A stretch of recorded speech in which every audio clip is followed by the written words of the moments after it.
Hello दोस्तों, आप सभी का स्वागत है आज की वीडियो पर। बेसिकली आज की वीडियो में हम बात करने वाले हैं कंक्रीट टेक्नोलॉजी का। जो हमारा टॉपिक चल रहा है बेसिकली कंक्रीट, यानी कि कंक्रीट किस तरह से बनाया जाता है, उसका यहाँ पर प्रोडक्शन किस तरह से किया जाता है। जिस तरह से हमने हमारे प्रीवियस वीडियो में देखा था कि जो उसके यहाँ पर वेरियस स्टेजेस है कंक्रीट प्रोडक्शन के लिए, वो हमने खाली डिटेल में ना जा करके उसके नाम्स वगैरह को अच्छी तरह से समझा था। तो मैंने एक एक टॉपिक सारा डिटेल में बात करने का ट्राई किया है। जिस तरह से मैं बताऊं तो मैंने बताया था आप लोगों को कि बेचिंग्स यानी जिसे मेजरमेंट ऑफ मटेरियल कहते हैं वो क्या होता है, किस तरह से किया जाता है। इसके दो टाइप निकल करके आते हैं, वेट है, फिर इसके बाद वॉल्यूम है। इन दो तरह से इसको यहाँ पर मेजरमेंट किया जाता है। इसको और भी डिटेल में अगर आपको देखना है तो यहाँ आई बटन में वीडियो है, उसको अच्छी तरह से आप यहाँ पर जाकर के देख सकते हो। तो ये हमारा पहला टॉपिक क्लियर हो चुका है। दूसरा मिक्सिंग, यहाँ पर ये भी क्लियर हो चुका है कि मिक्सिंग किस तरह से करते हैं, हैंड मिक्सिंग क्या होता है, मशीन मिक्सिंग क्या होता है, हैंड मिक्सिंग को किस तरह से किया जाता है, मशीन मिक्सिंग में कितने सारे टाइप आते हैं। इसके बाद आगे की ओर देखें तो जो आज का हमारा टॉपिक है वो दोस्तों यहाँ पर ट्रांसपोर्टिंग। फिर इसके बाद आएगा प्लेसिंग, कॉम्पैक्टिंग, फिनिशिंग, क्यूरिंग, और ये सारे प्रोसेस को यहाँ पर क्रिएट कर दें तो टोटल हमारा यहाँ पर होता है कंक्रीट का प्रोडक्शन। इन सभी को मिला करके हमारा कंक्रीट यहाँ पर प्रोडक्शन होता है, यानी कि कंक्रीट का हम स्ट्रक्चर रेडी करते हैं। चलिए शुरू करते हैं। आज का टॉपिक जो है बेसिकली यहाँ पर ट्रांसपोर्टिंग। तो दोस्तों यहाँ पर ट्रांसपोर्टिंग की अगर हम यहाँ पर बात करें तो दोस्तों ट्रांसपोर्टिंग क्या है बेसिकली अगर हम समझे तो जो हमारा यहाँ पर प्लेस ऑफ मिक्सिंग है, यानी कि प्लेस ऑफ मिक्सिंग से लेकर के प्लेस ऑफ डिपोजिशन तक का जो मिडवे जो प्रोसेस होता है उसे कहा जाता है दोस्तों यहाँ पर ट्रांसपोर्टिंग। अब ये इसके बाद आगे की ओर बढ़े तो इसका यहाँ पर कुछ रिक्वायरमेंट फुलफिल होता है, यानी कि requirements to be fulfilled during transportation of concrete. यानी कि जब हम कंक्रीट का ट्रांसपोर्टेशन करते हैं तो कुछ ऐसी रिक्वायरमेंट्स देखने को मिलती हैं, या फिर उन रिक्वायरमेंट्स को हम यहाँ पर ध्यान में रखना चाहिए जिससे हमारा ट्रांसपोर्टेशन ऑफ कंक्रीट अच्छी तरह से हो पाए। हमारा पहला लिखा है दोस्तों कि जो हमारा कंक्रीट है वो यहाँ पर यूनिफॉर्म और प्रॉपर कंसिस्टेंसी वाला होना चाहिए ड्यूरिंग द ट्रांसपोर्ट, यानी कि ट्रांसपोर्ट करते समय हमारे कंक्रीट का यूनिफॉर्मिलिटी जो है वो यहाँ पर मिसमैच ना हो, और इसके बाद जो उसका यहाँ पर कंसिस्टेंसी है, जो उसका यहाँ पर कंसिस्टेंसी है वो भी यहाँ पर खराब ना हो। कुछ इस तरह से हमें कंक्रीट को ट्रांसपोर्ट करना चाहिए। फिर इसके बाद आता है दोस्तों सेग्रीगेशन। सेग्रीगेशन की बात करें तो जिस तरह से कंक्रीट बनता किससे है, एग्रीगेट यानी कि कपची, रेती, सीमेंट, इन सभी को मिला दे और वाटर को ऐड कर दे तो एक जेली जैसा जो पदार्थ क्रिएट होता है उसे कहा जाता है कंक्रीट। अब सेग्रीगेशन का मतलब होता है अलग अलग होना।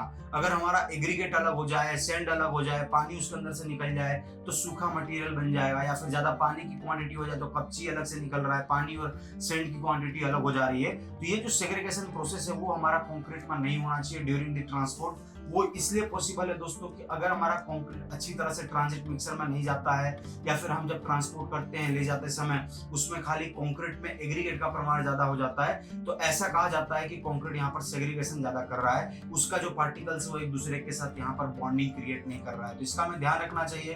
फिर इसके बाद एक्सेसिव ड्राई और स्टिफनिंग नहीं होना चाहिए कंक्रीट के अंदर, यानी कि ज्यादा सूखापन ना हो और ज्यादा चिपकने वाला ना हो, यानी कि ज्यादा चिपक करके गट्ठे जैसा बन जाता है, हार्ड हो जाता है, ऐसा स्टिफनेस नहीं आना चाहिए कंक्रीट के अंदर में। फिर इसके बाद सूखापन नहीं होना चाहिए, प्रॉपर जेली जैसा, अगर शुद्ध हिंदी भाषा में कहें तो एक हलवे जैसा कंक्रीट होना चाहिए जिसको हमें जहां पर जिस तरह से प्लेस करना चाहिए वो आकार वो ले सके। फिर इसके बाद दोस्तों आगे लिखा है कि जो हमारा यहाँ पर कंक्रीट का प्रोसेस हम करते हैं, यानी कि मिक्सिंग से लेकर के ट्रांसपोर्टिंग, प्लेसिंग और कॉम्पैक्टिंग तक, यानी कि ऑल ओवर द प्रोसेस हमारा यहाँ पर 90 मिनट्स के अंदर में पूरा हो जाना चाहिए।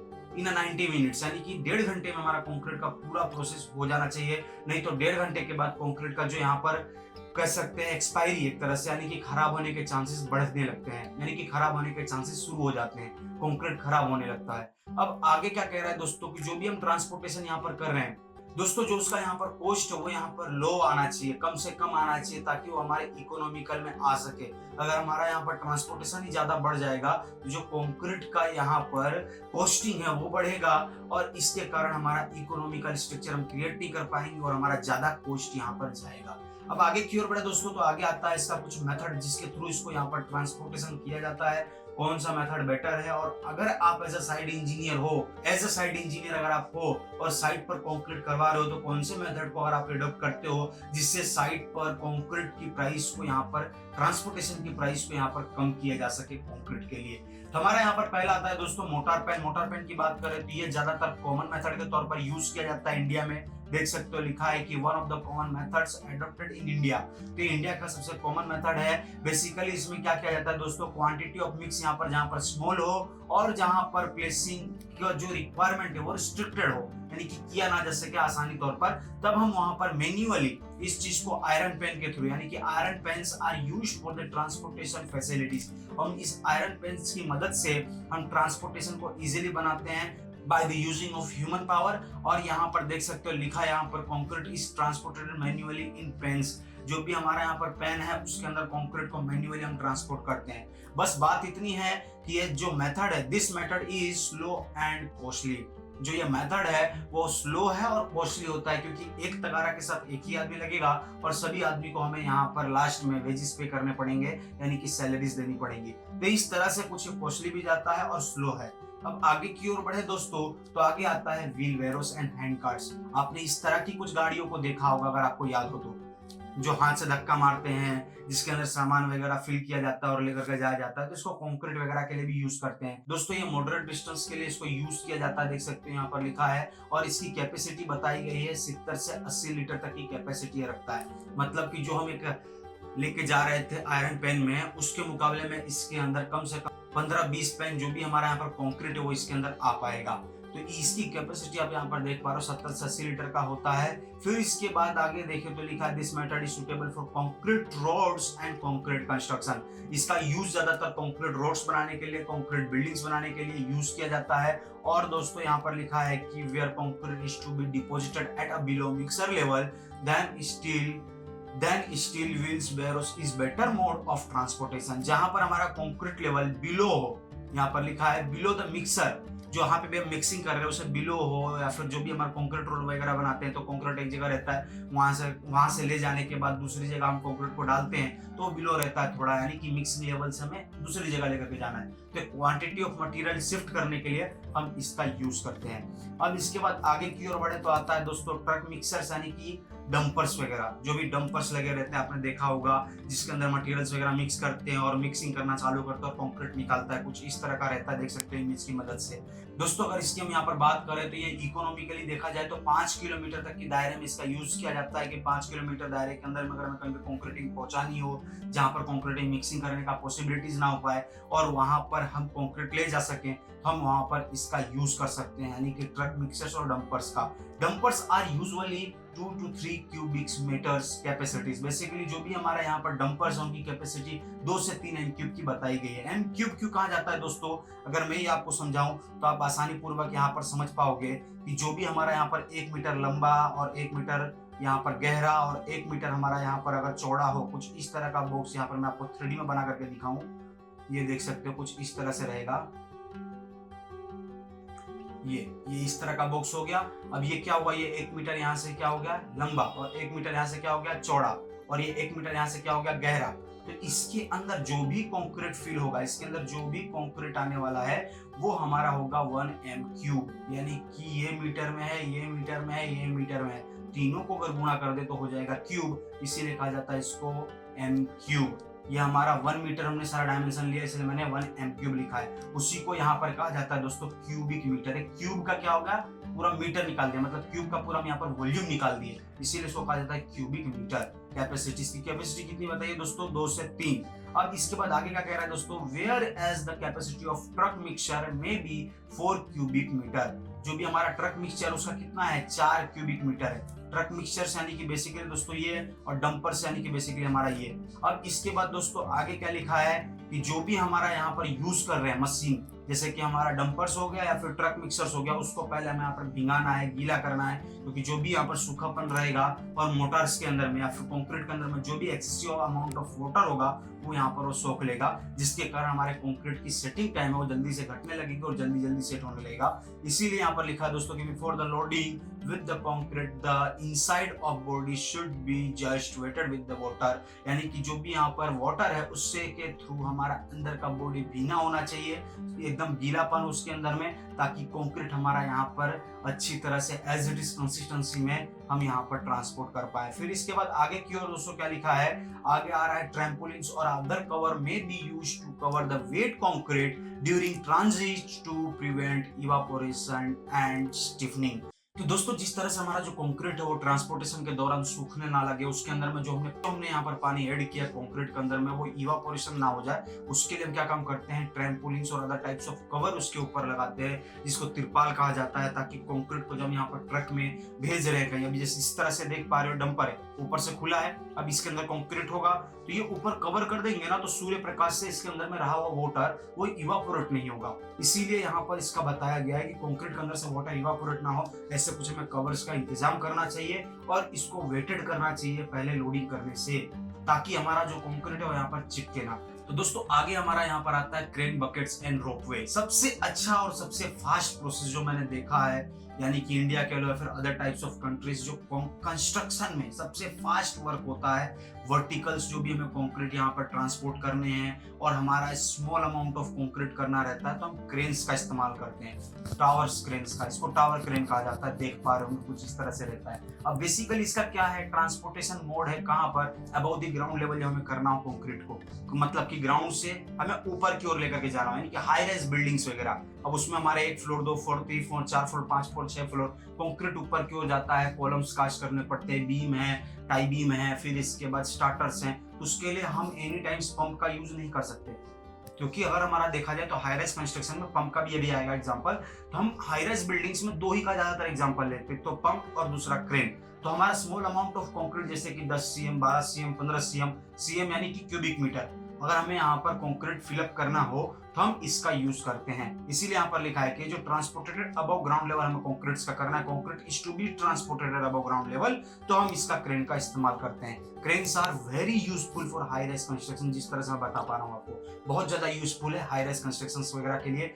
दोस्तों इसके बाद आगे क्या कह रहा है कि फास्ट एंड वर्सेटाइल है, यानी कि बेसिकली जिस तरह से मैं बता पा रहा हूँ आपको कि बहुत जल्दी प्रोसेस करता है, बहुत जल्दी हमारा काम फिनिश करता है crane, small amount of concrete रहता है तो, और वर्सेटाइल यानी कि इसको और भी जैसे कि काम वगैरह में कह सकते हैं, शटरिंग का लोड लेना हो गया, स्टील का लोड लेना हो गया, तो ये ज्यादातर उन सब चीजों में भी वर्क किया जाता है। और आगे लिखा क्या है दोस्तों कि to move concrete skip have discharge door at the bottom whereas buckets are tilted from inputting. यहाँ पर क्या रहता है, जो बकेट है उसके बॉटम में डिस्चार्ज करने के लिए गेट लगाया रहता है, डोर दिया रहता है, और जहां पर हमें टिल्ट करके कंक्रीट चाहिए रहता है, हम वहां पर बकेट को खोल करके उसमें भर सकते हैं, उस इनपुटिंग एरिया में कंक्रीट वगैरह को फिलअप कर सकते हैं। फिर इसके बाद दोस्तों क्या लिखा है कि द बकेट्स कैपेसिटीज में भी 0.5 MQ, यानी कि आधा सीएम का बकेट रहता है, यानी कि क्यूबिक मीटर, आधा क्यूबिक मीटर का बकेट एक रहता है। कुछ इस तरह से आप देख पा रहे होंगे, इमेज की मदद से आपको बकेट वगैरह दिख रहा होगा।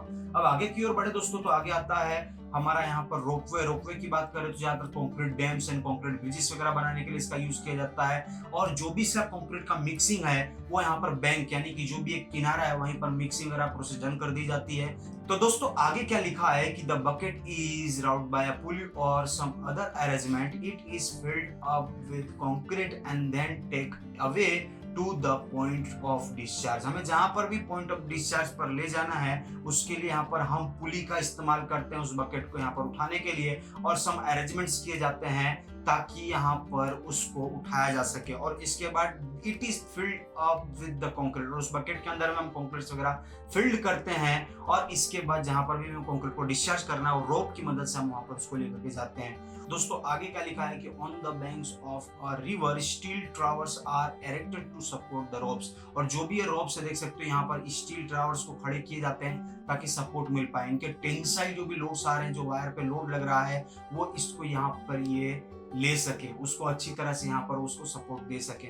फिर इसके बाद आगे की ओर आता है दोस्तों बेल्ट कन्वेयर। बेल्ट कन्वेयर की बात करें तो कंटिन्यूसली जहाँ पर हमें कंक्रीट को ट्रांसपोर्ट करना रहता है, जहाँ पर हमारा रुके नहीं, और एरिया हमारा बेसिकली 250 से लेकर के 500 मीटर एरिया के दायरे में होता है प्रोजेक्ट, यानी कि ऑल ओवर प्रोजेक्ट हम कवर कर पाते हैं 250 से लेकर के 500 मीटर के एरिया में, तो हम वहां पर इसका यूज करते हैं। देख सकते हैं लिखा है कि ट्रांसपोर्टेड कंटिन्यूसली, जो भी हमें यहाँ पर कंक्रीट की रिक्वायर्ड हो, ट्रांसपोर्टेशन कंटिन्यूसली होती हो, वहां पर इसका है डिस्टेंस दिया हुआ देख सकते हो।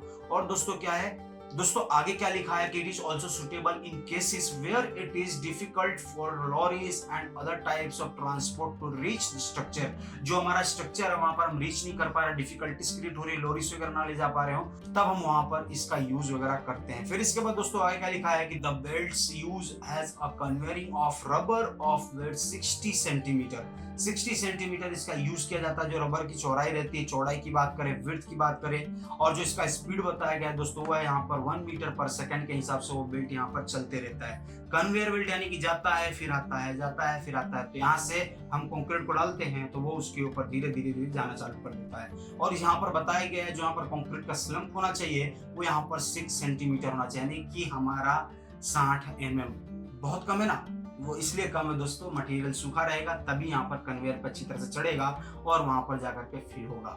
यहाँ पर अगर हम लिक्विड टाइप मटेरियल रख देंगे या फिर जेली टाइप तो कन्वेयर पे जाएगा नहीं, बाकी रिवर्स ग्रेविटी की मदद से पीछे की ओर आएगा, इसलिए सूखा मटेरियल रखते हैं। फिर इसके बाद आगे की ओर देखें तो आता है शूट। शूट की बात करें तो इस तरह से कुछ सुपड़े लगाए रहते हैं कंक्रीट को डालने के लिए, देख सकते हो स्लोपी टाइप, यानी कि एक स्लोप क्रिएट किया जाता है। ये तब यूज किया जाता है जब हमें ग्राउंड बिलो यानी कि ग्राउंड से बिलो हमें यहाँ पर देना हो, लोअर लेवल पे हमें कंक्रीट को ट्रांसपोर्ट करना हो तो हम इसका यूज करते हैं। बेसिकली स्लोप के बारे में बताया गया है कि एक वर्टिकल और 2.5 हॉरिजॉन्टल होना चाहिए, यानी कि जो उसकी हाइट है अगर हम एक खड़ा रख रहे हैं तो उतनी उसकी चौड़ाई यहाँ पर 2.5 मीटर यानी कि 2.5 मीटर यहाँ पर हम इसको यहाँ पर हॉरिजॉन्टल में ले सकते हैं। इस तरह से स्लोप इसका क्रिएट किया जाता है। फिर इसके बाद दोस्तों क्या लिखा है कि the layout is made simple so that concrete will slide evenly in compact mass without segregation. यहाँ पर अगर हमारा स्लोप अच्छी तरह से रहता है, लेआउट अच्छी तरह से यहाँ पर मेड सिंपल बनाते हैं तो कंक्रीट का सेग्रीगेशन नहीं होता, अच्छी तरह से कॉम्पैक्टेड हुआ कंक्रीट धीरे धीरे नीचे की ओर आता है